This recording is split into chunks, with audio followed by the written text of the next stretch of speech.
S news India को subscribe करें और बेल आइकन दबा दें ताकि आगे की वीडियोस की नोटिफिकेशन आपको आसानी से मिल जाए। नमस्ते, आप देख रहे हैं एस न्यूज़ इंडिया। देश की शिक्षा नीति में 34 साल बाद नए बदलाव किए गए हैं। बुधवार को इस नई शिक्षा नीति को कैबिनेट ने मंजूरी दे दी। नई शिक्षा नीति में स्कूल के बस्ते, प्री प्राइमरी क्लासेस से लेकर बोर्ड परीक्षाओं, रिपोर्ट कार्ड, यूजी एडमिशन के तरीके, एमफिल तक बहुत कुछ बदला है। इस नीति की सबसे बड़ी विशेषता ये है कि स्कूली शिक्षा, उच्च शिक्षा के साथ कृषि शिक्षा, कानूनी शिक्षा, चिकित्सा शिक्षा और तकनीकी शिक्षा जैसी व्यावसायिक शिक्षाओं को इसके दायरे में लाया गया है। इसका मुख्य उद्देश्य ये है कि छात्रों को पढ़ाई के साथ साथ किसी लाइफ स्किल से सीधा जोड़ा जाए। अभी तक आप art, music, craft, sports, yoga, इनको सहायक पाठ्यक्रम यानी को कैरिकुलर या फिर अतिरिक्त पाठ्यक्रम या एक्स्ट्रा कैरिकुलर एक्टिविटी के तौर पर पढ़ते आए हैं। अब ये मुख्य पाठ्यक्रम का हिस्सा होंगे। इन्हें एक्स्ट्रा कैरिकुलर एक्टिविटी तक नहीं कहा जाएगा। अभी तक शादी होने या किसी के बीमार होने पर किसी की पढ़ाई बीच में छूट जाती थी। अब ये व्यवस्था है कि अगर किसी कारण से पढ़ाई बीच सेमेस्टर में छूट जाती है तो इसे मल्टीपल एंट्री या एग्जिट सिस्टम के तहत आपको लाभ दिया जाए। मतलब अगर आपने 1 साल पढ़ाई की है तो सर्टिफिकेट, 2 साल की है तो डिप्लोमा, या 3 साल या 4 साल की है तो उसके बाद डिग्री दी जाएगी। सरकार ने तय किया है कि अब सकल घरेलू उत्पाद यानी जीडीपी का कुल 6% शिक्षा पर खर्च होगा। वहीं मानव संसाधन विकास मंत्रालय का नाम बदलकर अब शिक्षा मंत्रालय कर दिया गया है। ये भी बड़ा और महत्वपूर्ण बदलाव है। आयोग ने शिक्षकों के प्रशिक्षण पर खास जोर दिया है। जाहिर है, एक अच्छा टीचर ही एक बेहतर स्टूडेंट तैयार करता है। इसलिए व्यापक सुधार के लिए शिक्षक प्रशिक्षण और सभी शिक्षा कार्यक्रमों को कॉलेजों के स्तर पर शामिल करने की सिफारिश की गई है।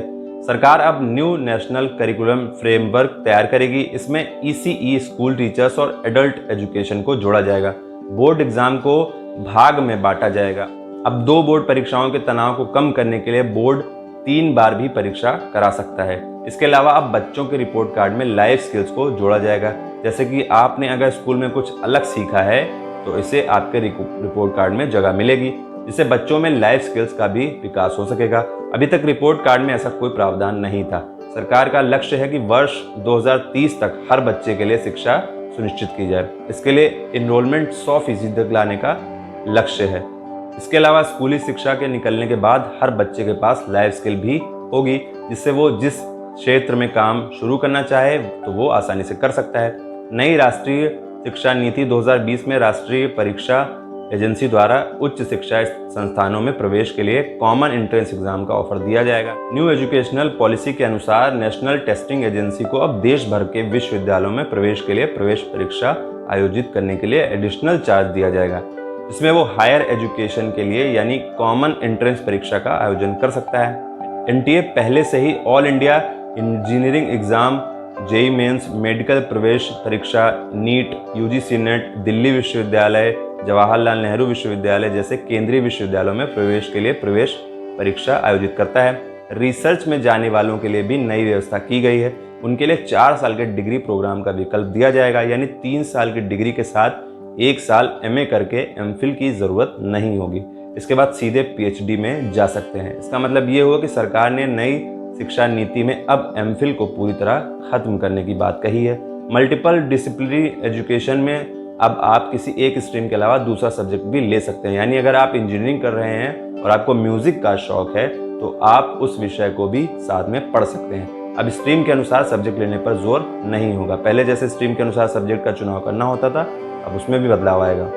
लड़कियों की शिक्षा जारी रहे, इसके लिए उनको भावनात्मक रूप से सुरक्षित वातावरण देने का सुझाव दिया गया है। इसके एक कस्तूरबा गांधी बालिका विद्यालय का विस्तार 12वीं तक करने का सुझाव नई शिक्षा नीति 2020 में है।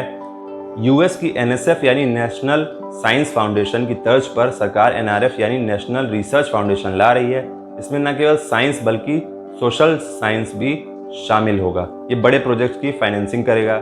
ये शिक्षा के साथ रिसर्च में युवाओं को आगे बढ़ने में मदद करेगा। पहली व दूसरी कक्षा में भाषा व गणित पर काम करने पर जोर देने की बात नई शिक्षा नीति में शामिल है। इसके साथ ही 4वीं व 5वीं के बच्चों के साथ लेखन कौशल पर काम करने पर भी ध्यान देने की बात कही गई है। इसके लिए भाषा सप्ताह, गणित सप्ताह और भाषा मेला या गणित मेला जैसे आयोजन होंगे।